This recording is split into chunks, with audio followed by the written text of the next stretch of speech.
Uber's going to deactivate me. I got this email today because a brokey, a miserable, ignorant, clown human being said they didn't get their food on Uber Eats. The problem with Uber, they don't tell you who.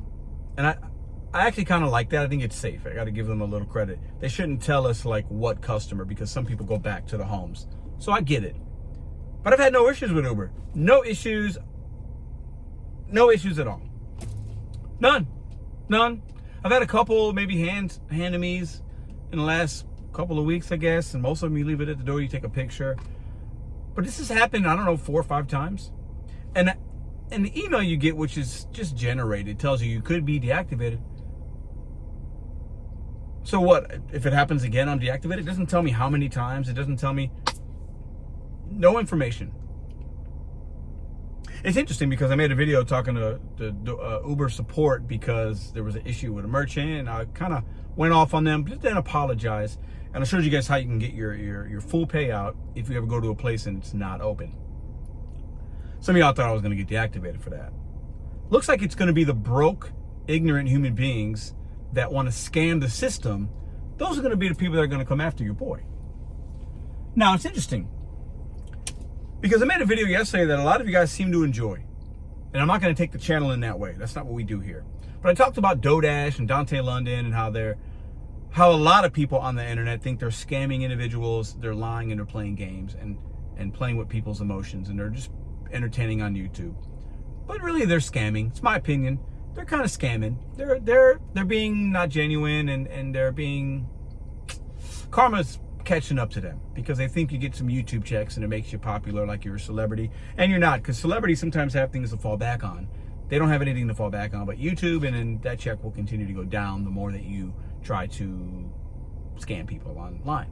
People might watch, but doesn't mean you're always making money. Okay. Those individuals are kind of like the people that would order food and say they didn't get it when they got it. They're entitled.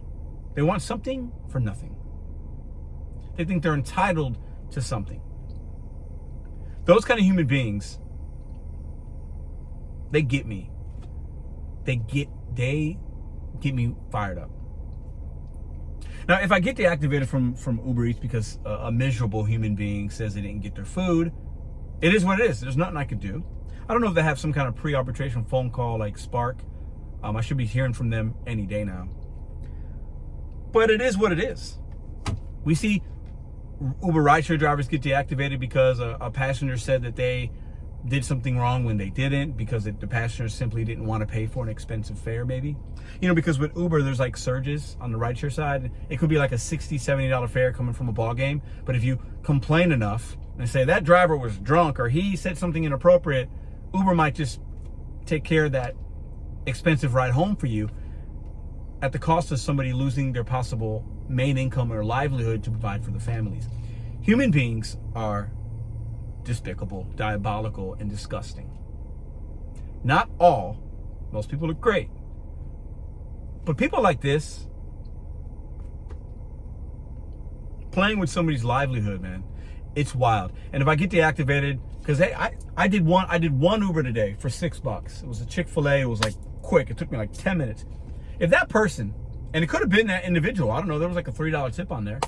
But let's say somebody reported me a couple days ago and I just got the email. That's usually how it works. Let's say this guy's like, you know what? I didn't like my meal. I'm going to say I didn't get it. Or let's say that person's not ignorant, not diabolical, disgusting. Let's say their neighbor stole it. You know, you get to apartments sometimes and you know, there's like 2 A's or 2 B's and the instructions aren't clear, so you put it in front of, or maybe between the doors, one of the doors. Let's say, you know, that person that orders taking a shower, they're on a phone call, and they're a couple minutes late, but their neighbor comes home, sees some Chick-fil-A on the ground, just grabs it like, oh, I'm gonna take this. There's no Ring cameras here. And then the report would be just, right?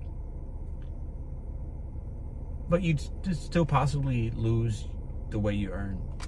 If I were to lose Uber, I still wouldn't sweat it. I'm telling y'all right now, I think in some ways it's a blessing to have an app taken away. I know a lot of y'all won't understand that, and you're right. It's for me, it might be, because it'll push me in different directions.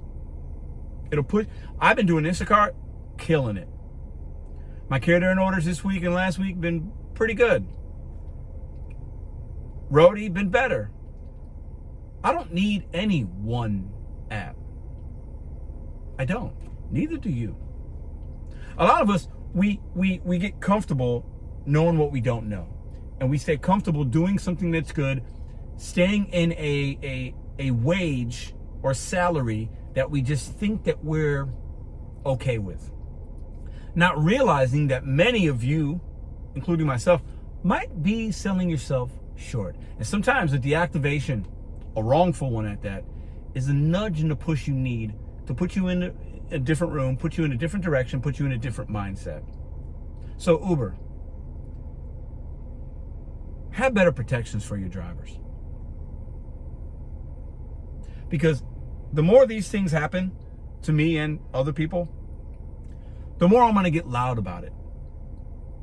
The more that I might lawyer up. The more that I might actually try to spark some change.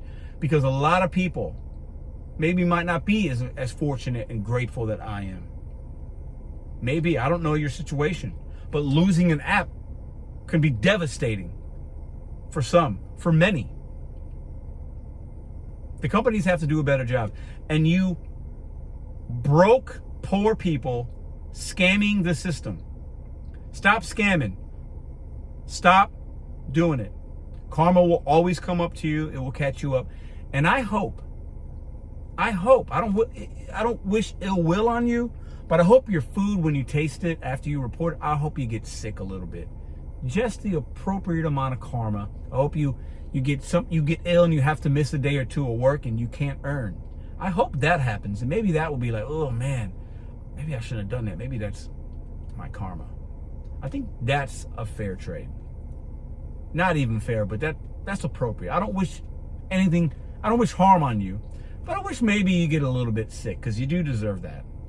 So the St. Louis customer out there that did this and reported it, okay, you're despicable. You're a scammer.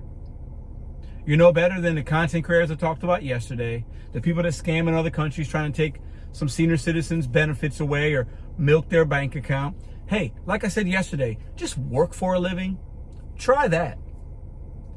Get off the government teat. Get off the food stamps. Get off whatever you're on and work a little bit. Tell me how that feels. Try that. And stop trying to scam and get people like me that work for a living, really hard, mind you. Stop messing with my money, because karma will come back to you.